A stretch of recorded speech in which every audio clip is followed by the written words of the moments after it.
Dan kita ingin membincangkan perkara tersebut dan bagaimana sebenarnya ia akan menjadi salah satu daripada inisiatif kerajaan untuk memastikan bahawa inflasi yang sedang berlaku dalam negara ini dapat diperlahankan. Untuk itu kita bersama dengan Fauzi Fazil, iaitu fellow penyidik MBM yang telah pun berada di dalam talian pada ketika ini. Assalamualaikum, selamat tengah hari saudara Fauzi. Waalaikumsalam, selamat tengah hari.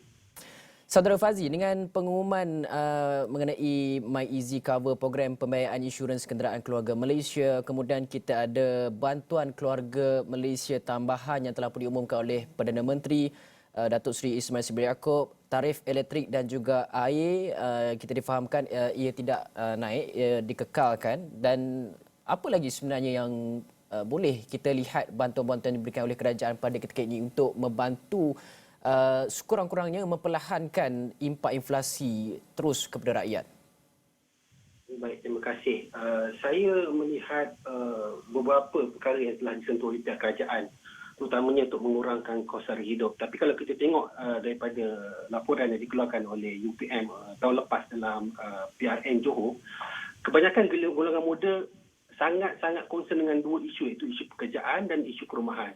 Alhamdulillah kita tengok di samping kerajaan mengeluarkan berbagai macam subsidi minyak kampik dan juga skim keselamatan sosial, skim perumahan pertama juga telah diwar-warkan dalam bajet tahun 2022, di mana ada yuran secara percuma peguam dan penilai untuk golongan muda untuk membeli rumah.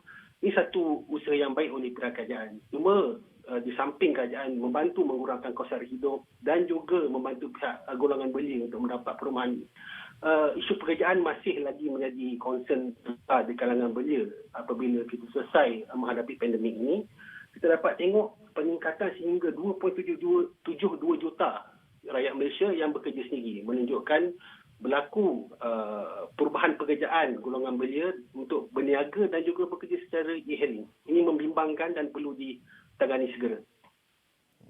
Dan Saudara Fazi, bagaimana kita lihat Bank Negara Malaysia mungkin perlu menaikkan kadar dasar semulaman OPR lagi untuk memperlahankan kadar inflasi? Adakah ini sikit sebanyak akan membantu? Kalau kita tengok dari segi OPR, saya rasa akhirnya jika kita akan tengok daripada pendapatan golongan belia dan rakyat itu sendiri. Kalau kita polisi bagaimanapun, jika pendapatan rakyat itu masih kekal di tahap yang sama, ia juga menjadi masalah. Perkara yang perlu dilakukan, diberi perhatian bagi saya mewakili MBM adalah pihak kerajaan perlu lihat cara untuk menarik pelaburan asing dengan lebih besar ke Malaysia.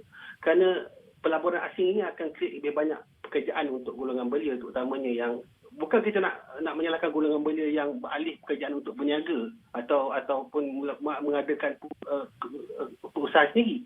Masalahnya golongan belia di Malaysia ada kepakaran sendiri yang telah mereka pelajari peringkat pengajian tinggi, sama ada jadi arkitek, jadi engineer, jadi pelbagai kan, dan kemahiran itu sepatutnya dijana dalam bidang sepatutnya. Dan usaha untuk meningkatkan OPR mungkin membantu, tetapi saya rasa yang lebih penting adalah untuk kita menambah pendapatan rakyat Malaysia, terutama golongan belia, dengan membawa lebih banyak pelaburan asing ke Malaysia. Usaha perlu dilakukan.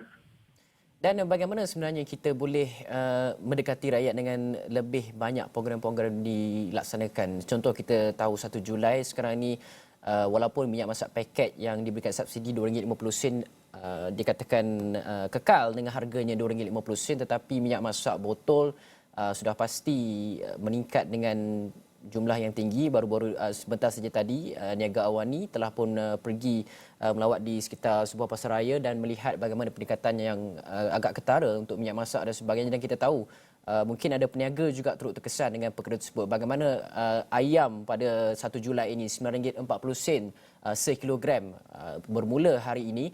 Bagaimana sebenarnya kita boleh pastikan bahawa kesan dan juga impak terhadap rakyat ini dapat kita kurangkan sikit sebanyak? Adakah perlu kita laksanakan voucher, pemberian voucher, pembelian makanan harian? Adakah perlu kita laksanakan jualan di setiap daerah, jualan dengan harga-harga yang murah, konsepnya diguna pakai barangan-barangan seperti sama kedai Satu Malaysia dahulu yang kita rendahkan harga dan sebagainya? Adakah kita perlu perbanyakkan lagi program-program sedemikian rupa?